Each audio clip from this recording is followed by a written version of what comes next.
Mbola tsara kory reka Mbola tsara karakory anareo Akory zao la ireo asio talily, tsisy talily la ireo. Ino maresaka ao, tsisy Akory maresaka. aby salama. Akory va soa vao va Akory aby longomamy. Salama za tsy magnahy.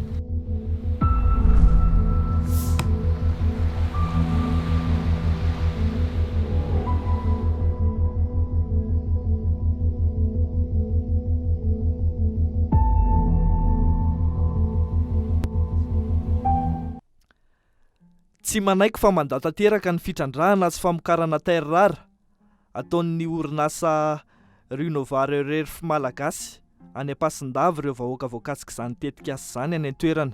Voalohany ma zegny itsanganako eto baka kotsopo za tsy piredafoko ny tany fa agnisany tsy mankafy ireo havagna handray anjara amin'ny sosiete ty.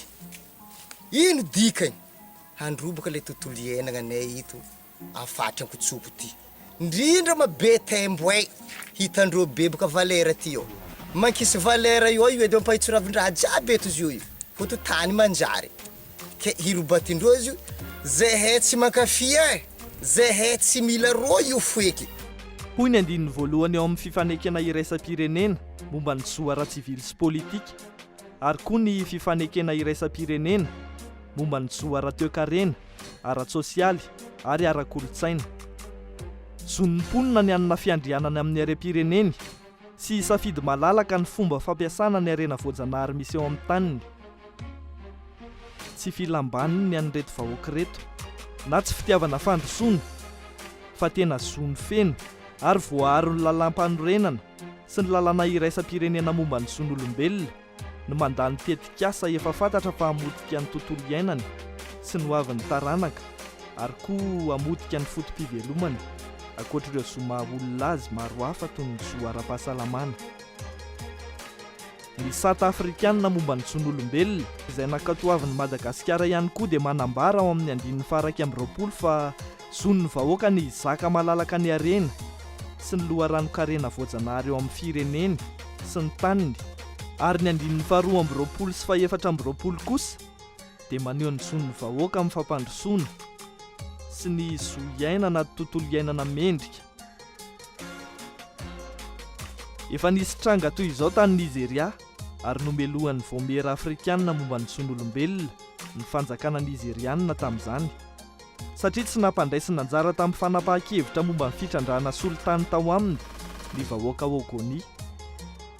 Ka nilaza ny voamera afrikanina momba ny zon'olombelona fa nandika ny andininy faraky amby 20 ny sata afrikanina ny governemanta nizerianina izay miantoka ny zon'ireo vahoaka ireo izaka malalaka ny arena sy ny loharano-karena voajanahary ao aminy. Tsy vitan'izay fa tsy voahaja ihany koa ny zon'ireo vahoaka ireo ara-pandrosoana izay mitaky ny faneken'ny vahoaka mialoha, ankalalahana ary amin'ny fomba voahevitra tsara ny tetikasa izay misy vokany ao aminy.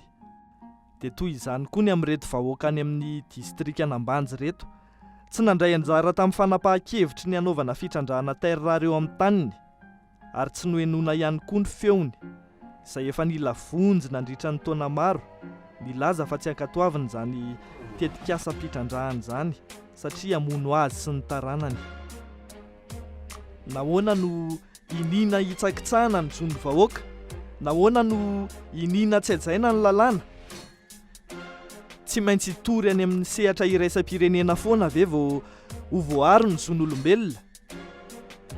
Ny fitrandrahana ny terrara nefa dia mitera-doza ho an'ny fahasalamana satria ny famokarana terrara ray taonina dia manaparika radioaktif ary miteraka loto sy fako fempozina 300 hatramin'ny 900 metatra toratelo ndoreo akora simika izay ampiasaina mandritra ny fitrandrahana azy ka mahatonga aretina toy ny homamiadana sy ny aretin'ny fo ho an'ny mpiasa ao amin'ny orinasa sy ho an'ireo mponina manodidina ny toeram-pitrandrahana.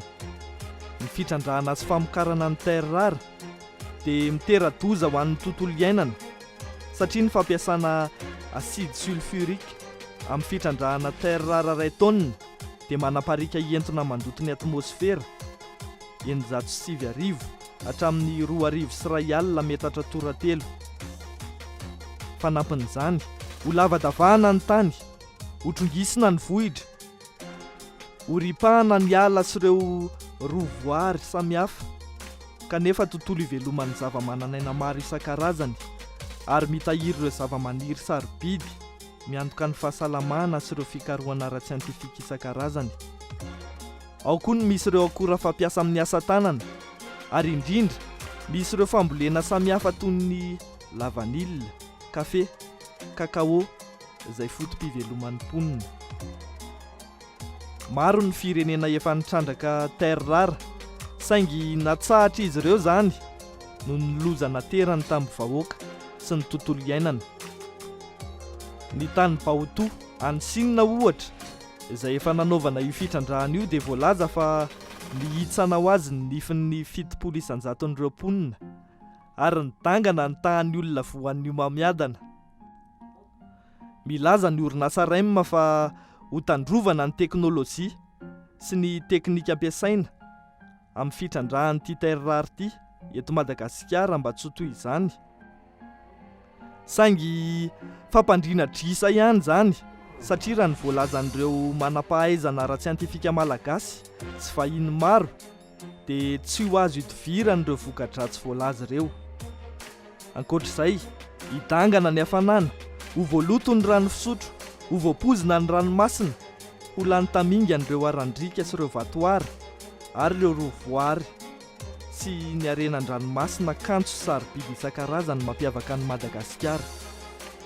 Ho simba ny fotom-piveloman'ny mpanjony sy ny mpanarato, tsy ho avy intsony ny mpizahan-tany ka ho very asa ireo mpisehatra rehetra ao amin'ny fizahan-tany hatrany amin'ny distrika ny Nosy Be hitombo isa arak'izany ny tsy hanasa.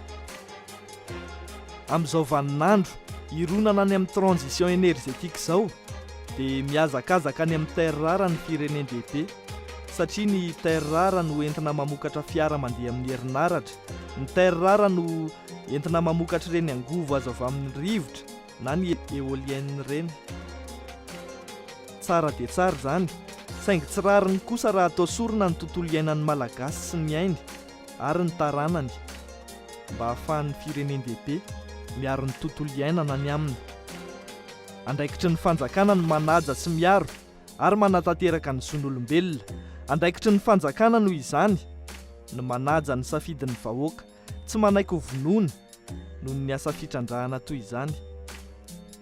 Andraikitry ny fanjakana noho izany ny mitsipaka ny fangatahana fahazahoan-dalana hitrandrahan'ny REM mba hiarovana marina tokoa ny zon'ny vahoaka tsy ho voahitsakitsaka noho ity asan'ny orinasa ity. Ary mbola andraikitry ny fanjakana koa noho izany manolotra tetika asa fampandrosoana hifampitiniana amin'ny vahoaka ary indrindrandrindra tetika asa fampandrosoana manaja ny tontolo iainana sy ny zon'olombelona. Aoka ho ampiarina ny fenitry ny fampandrosoana lovain-jafy. Atsaharo ny fitrandrahana terre rare, tsy atao sorony Madagasikara.